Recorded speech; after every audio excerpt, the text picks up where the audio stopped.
Trigonometrik tenglamalarga taalluqli bo'lgan test berilgan tenglamaning 0,2pi kesmada nechta ildizi bor?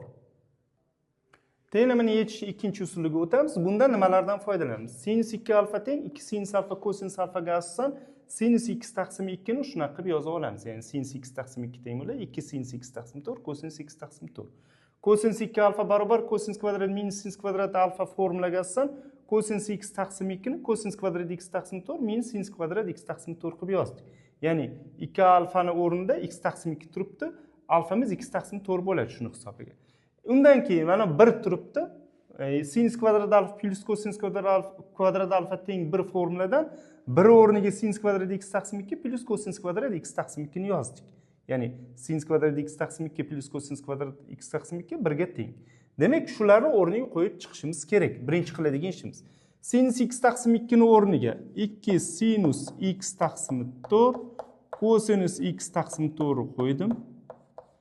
Plus kosinus x taqsim 2 ni o'rniga plus kosinus kvadrat x taqsim 4 minus sinus kvadrat x taqsim 4 qo'ydim.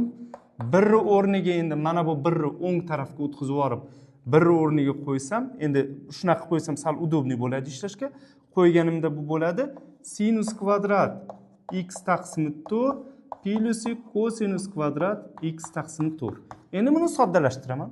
Kosinus kvadrat x taqsim 4 lar ketadi. Chunki tengligi bittasi o'ng tarafida, bittasi chap tarafida.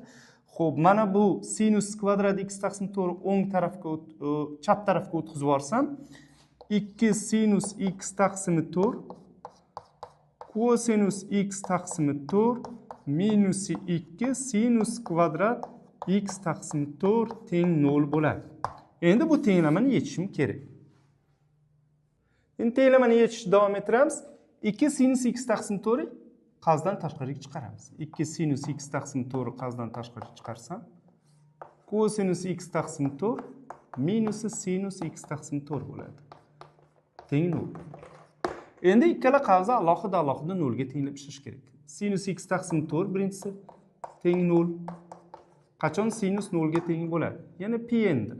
Ya'ni x taqsim 4 teng pn. N tegishli z. Ya'ni x topsam 4pm bo'ladi, n tegishli z. Ikkinchi qazni 0 ga tenglab ishlayman. Kosinus x taqsim 4 minus sinus x taqsim 4 teng 0. Ikkala tomonni kosinus x taqsim 4 ga bo'lib yuboraman. Bo'lib yuborsam bu 1 bo'ladi.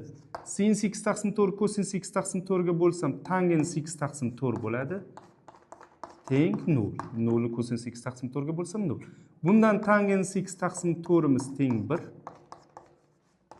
X taqsim 4 teng bo'ladi.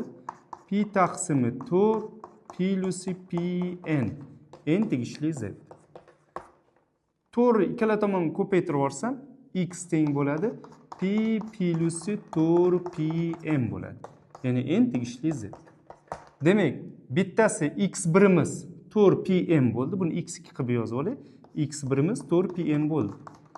Tepada yozilgan, pastga alohida yozdim. Endi bizadan 0,2pi orasidagi ildizlar soni so'ralgan. En butun son, en o'rniga 0 qo'ysam pi bo'ladi, oralikqa kiradi. Demak, bitta ildizni mana x1 qilib olay. x2 qilib yozay, 2 bilan belgilabman, pi ga teng. En o'rniga 1 bersam 5pi bo'lib bu oralikqa kirmasdan chiqib ketadi. Minus 1 bersam minus 3pi bo'lib chiqib ketadi. Endi n o'rniga bunda 0 bersam 0 bo'ladi. x1 qilib yozay. 0 bo'ladi, kiradi bu oralikqa. 1 bersam 4pi bu oralig'ida emas, minus 1 bersam minus 4pi ham bu oralig'ida emas. Demak, tenglamaning ikkita ildizi bor ekan berilgan oralig'da. Demak, javob ikkita. Berilgan tenglamaning javobi B. Bu test professional ikkinchi qismida olindi.